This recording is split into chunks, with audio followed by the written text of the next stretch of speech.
Hello friends, तो आज के इस वीडियो में हम इस फैन का रिपेयर करेंगे। तो प्रॉब्लम पहले देख लेते हैं। तो ये यहाँ पे घूमने की कोशिश कर रहा है लेकिन घूम नहीं पा रहा है। मैं इसको अगर घुमा भी रहा हूँ तो ये ज़्यादा देर तक नहीं चल रहा है। ये इसका स्पीड डाउन हो रहा है। तो इसका क्या प्रॉब्लम है वो थोड़ा सा समझ लेते हैं। तो ऐसा जो प्रॉब्लम होता है बेसिकली बूस्ट अगर बहुत ज़्यादा ढीला हो गया तब ऐसा हो सकता है। इजी घूम रहा है लेकिन ये जो घूमने का जो मूवमेंट है वो तेजी नहीं ले पा रहा है। तो चलिए, मैंने इसको ऑफ किया और देखा कि यहाँ पे बूस्ट ढीला है यहाँ पे, ठीक है। तो इसके बाद मेरे को ये कंफर्म हो गया कि इसका बूस्ट ढीला है। तो बूस्ट तो ढीला होता है, बूस्ट चेंज करने से हो जाता है, लेकिन कई बार बूस्ट चेंज करने के बाद भी नहीं होता है। तो चलिए वीडियो को पूरा देखिए, आपको सही से समझ में आ जाएगा, ठीक है। तो ये बेसिकली हाई स्पीड पंखा है। तो यहाँ पे 3 वायर का कनेक्शन है। जो इसका स्पीड कंट्रोलर है वो इसका नीचे है। यहाँ पे 3 वायर कैपेसिटर और यहाँ पे एक जो फील्ड कॉइल है और एक स्टार्टिंग कॉइल होता है, ठीक है। तो ये जो 3 वायर है ये नीचे जा रहा है। तो चलिए पहले इसका जो कॉइल है वो खोल लेते हैं। वैसे यहाँ पे पीछे का मैंने हिस्सा पहले खोल लिया। एक्चुअल में पीछे का खोलने से पहले ही सामने का खोलना होता है। तो यहाँ पे पंखा का जो भी ब्लेड है वो आपको खोलना होगा और यहाँ पे एक पिन रहता है वो भी हमको खोलना होता है। तो यहाँ पे गलती हो गया, तो पहले यहाँ पे पिन को खोलना होगा, उसके बाद इसका जो सैप है वो निकलेगा जो यहाँ पे रोटर है, ठीक है। तो यहाँ पे इस पिन को हमको खोलना पड़ेगा तभी ये जो रोटर है वो निकलेगा। तो रोटर ही इसके अंदर, रोटर के अंदर से सैप गया है और सैप के जो बूस है वो यहाँ पे बॉडी के अंदर लगा होता है।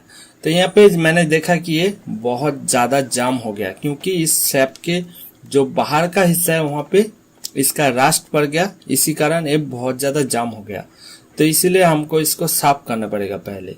तो इसको साफ करने के लिए पूरा हमारा पंखा का जो जाली है उसको खोलना पड़ेगा क्योंकि इसका जो सैप है वो बहुत ही अंदर घुसा है। तो इसको हमको सही से क्लीन करना पड़ेगा तभी ये सैप निकलेगा, नहीं तो नहीं निकलेगा। तो इसीलिए ये जो प्लास्टिक का बॉडी है इसको हमको खोलना पड़ेगा। तो काफ़ी एक लंबा प्रोसेस है और यहाँ पे एक थोड़ा सा काम के लिए पूरा ही चीज़ खोलना पड़ रहा है। अगर ये साफ होता तो ये खोलना नहीं पड़ता था, लेकिन यहाँ पे ऐसा है कि इसका सैप काफ़ी रास्ट पड़ गया। तो इसके लिए यहाँ पे मैं सीरीज पेपर का यूज़ कर रहा हूँ। इससे आसानी से जो भी यहाँ पे रास्ट है वो खुल जाएगा और ये आसानी से बाहर निकल जाएगा। तो देखते हैं यहाँ पे ये सही से निकलता है कि नहीं। तो यहाँ पे सही से निकल गया। तो अभी आपको दिखाऊंगा कि यहाँ पे सैप का क्या हाल है। बूस्ट पहले यहाँ पे खराब होता है, उसके बाद सैप खराब होता है। बहुत दिनों से अगर खराब बूस्ट के अंदर सैप चल रहा है तब सैप खराब हो जाता है। तो यहाँ पे आप देख सकते हो यहाँ पे सैप के अंदर काला दाग पड़ गया। तो इसका कारण ही यहाँ पे सैप को भी चेंज करना पड़ेगा। इसके अंदर कोई भी अगर यहाँ पे लाइन अगर यहाँ पे पड़ गया तो इसका मतलब इसके अंदर जो भी आप नया बूस्ट डालोगे वो ज़्यादा दिन तक नहीं चल पाएगा क्योंकि बूस्ट के अंदर भी वो लाइन आ जाएगा और एट द एंड बूस्ट भी खराब होगा और सैप तो पहले से ही थोड़ा सा खराब ही था। तो इसी कारण आपको दोनों को ही चेंज करना पड़ेगा अगर ऐसा लाइन आ गया तो चलिए पहले हम इसका बूस्ट क्या है वो थोड़ा सा देख लेते हैं। वैसे मेरे पास जो भी कंपोनेंट है वो अवेलेबल नहीं था, मैंने लाके ये काम किया। तो आपको भी नज़दीकी कोई दुकान पर जाके पूरा सामान खरीद के लाना है। तो ये रहा बूस्ट का सैंपल और मेरा ये सैप का सैंपल। तो सैप को हमको खोल के ये 2 सैंपल हमको लेना है। सैप का लेंथ आपको देखना है और यहाँ पे उसका जो भी यहाँ पे थ्रेड वगैरह है उसको भी आपको देखना पड़ेगा, ठीक है। तो ऐसे करके आपको सही से सैप और बूस्ट ढूंढना है। तो यहाँ पे आप हाथों से ये खोल सकते हो।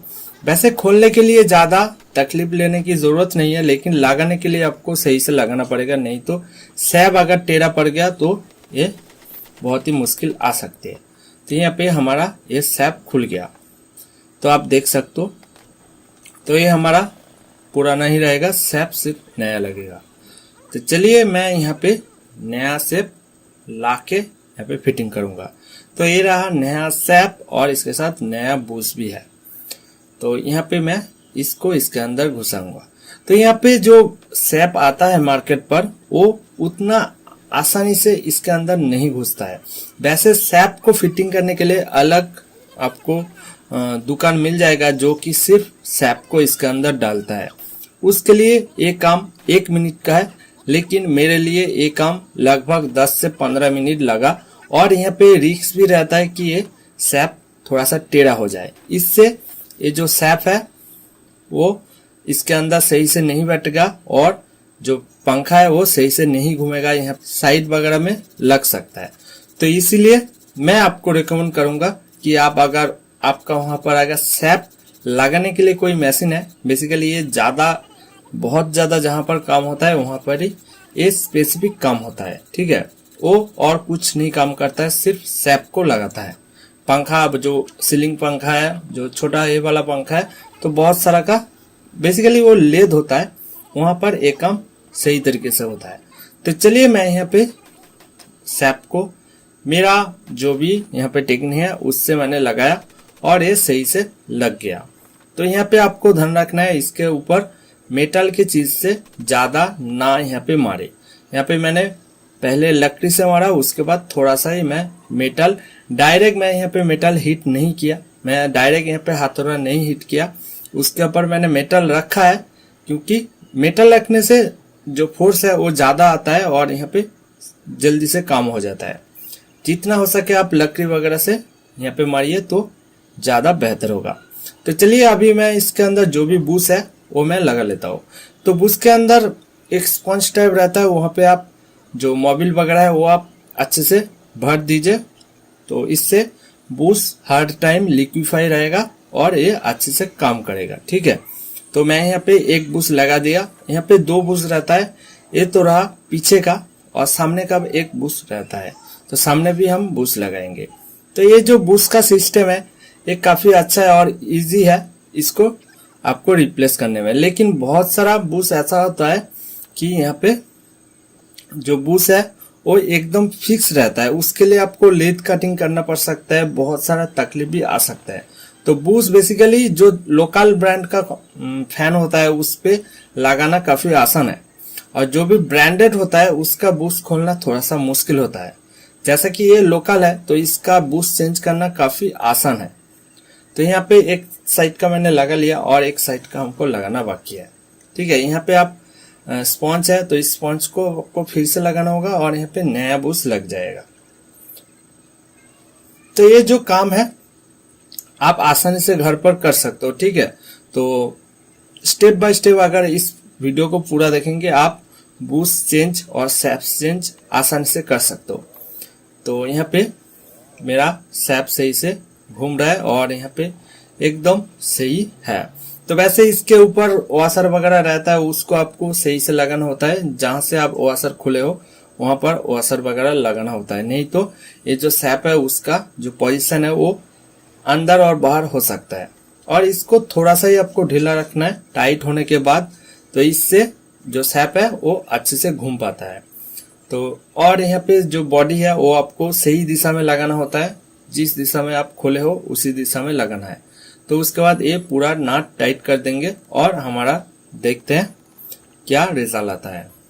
वैसे सैप और कैपेसिटर दोनों केस में ऐसा हो सकता है कि पंखा घूमने के लिए कोशिश कर रहा है या फिर लो स्पीड हो रहा है, तो कैपेसिटर और सैप दोनों में से एक होता है। लेकिन अगर आप स्पेसिफिक उसका जो प्रॉब्लम है वो अगर पकड़ेंगे तो आपको सही से पता चलेगा इसका प्रॉब्लम कैपेसिटर से आ रहा है या फिर जो सैप है उससे आ रहा है। तो इसका जो सैप है वो अगर अप एंड डाउन मतलब ऊपर और नीचे में थोड़ा सा ढीला आ रहा है, ठीक है। तो एक्चुअल में सैप ढीला होने से क्या होता है, इसके अंदर जो रोटर है और जो स्टार्टर है दोनों ही मेटल का है, तो वो अगर आपस में थोड़ा सा भी टच हो जाए तो ये घूमना, इसके लिए घूमना पॉसिबल नहीं होता है। तो मैग्नेटिक के कारण वो आपस में जकड़ लेता है, तब वो सही से नहीं घूम पाता है। तो यहाँ पे ये एकदम क्लियर होना चाहिए, तो ये सही से घूमेगा। ठीक है, तो यहाँ पे हमारा जो बॉडी है वो मैं अच्छे से फिट कर चुका हूँ। वैसे इसको फिटिंग करने में तकलीफ आ सकती है, आपका जो सैप है वो टाइट हो सकता है, तो इसीलिए आप चारों तरफ थोड़ा बहुत मान लीजिए आपका हो जाता है। ठीक है, वैसे इसका फिटिंग करना भी और मैचिंग करना भी आपको सही से करना होता है, क्योंकि ये नया सैप अगर डालोगे तो पूरा सही से यहाँ पे मैचिंग करना होता है, क्योंकि ये तो पहले जैसा तो नहीं रहा। सैप अगर नए डालोगे तो उसका भी एक जो पोजीशन है वो अलग हो जाता है। ठीक है, तो इसलिए आपको यहाँ पे ध्यान से ये चीज फिटिंग करना होता है, और यहाँ पे आपको देखना होता है कि कहीं पर भी ये सैप एकदम इजी घूमे, कहीं पर भी टच ना हो। ठीक है, तो वैसे नया अगर बूस्ट डालोगे थोड़ा सा ये टाइट घूमेगा, लेकिन पूरा ही एक ही स्पीड से, मतलब ऐसा नहीं कि एक जगह पर थोड़ा सा ज्यादा ढीला है और एक थोड़ा सा घुमाने से थोड़ा सा टाइट लग रहा है, ऐसा बिल्कुल नहीं है। चारों तरफ मतलब अगर आप एक पग घुमाएंगे, एक टर्न घुमाएंगे तो एकदम सही से घूमे। ठीक है, तो चलिए मेरा यहाँ पे सैप लगाना कंप्लीट हो चुका है, और यहाँ पे मैं इसका जो पिन है वो लगा लेता हूँ। ठीक है, तो हमारा पिन लगाना भी कंप्लीट हो चुका है। बाकी का काम तो काफी इजी है, क्योंकि आपने अगर खोले हो तो आप आसानी से लगा सकते हो। ठीक है, तो वैसे ये जो सैप है ये मैं अगर नया लगाऊं तो वैसे ये फिटिंग में आप देखोगे कि मैं बार बार ऐसा यहाँ पे हैमर कर रहा हूँ, तो इसका कारण है कि ये थोड़ा बहुत भी हिल जाता है तो यहाँ पे जो सैप है वो लग जाता है। यहाँ पे स्पीड उसका सही नहीं रहता, कहीं पर भी टच होता है, थोड़ा थोड़ा टच हो जाता है। तो वैसे हमारा एट द एंड ये हमारा पंखा सही से घूमने लगा है। ठीक है, एकदम इजी घूमने लगेगा, तभी आपका चीज सही है। तो फैन हमारा एकदम सही तरीके से घूम रहा है। तो अभी हम इसका पूरा जो भी पंखा है वो फिटिंग कर लेंगे। तो यहाँ पे क्या क्या चीज आपको ध्यान रखना है, एक तो सही से आपको सैप ढूंढना है, सही से आपका बूस्ट ढूंढना है, और आपको सही से फिटिंग करना है। सैप फिटिंग करना काफी मुश्किल वाला काम है एक्चुअल में। अगर आप बहुत ज्यादा यहाँ पे अगर टाइट हो गया सैप, इसके अंदर सही से नहीं घुस रहा है, तो आप अगर बहुत तेजी से यहाँ पे मारेंगे तो सैप टेढ़ा हो सकता है। तो इसलिए आपको ये चीज ध्यान रखना है कि आपको बहुत टाइट अगर इसके अंदर घुस रहा है तो आपको नहीं घुसाना है, आपको यहाँ पे थोड़ा बहुत घिस देना है। ठीक है, तो ऐसे करके हमारा फैन कंप्लीट हो चुका है। तो इससे रिलेटेड आपको अगर कोई भी जानकारी चाहिए तो आप नीचे कमेंट बॉक्स में जरूर कमेंट कर देना। तो आज के लिए इतना ही। वीडियो को देखने के लिए बहुत बहुत धन्यवाद। बाय।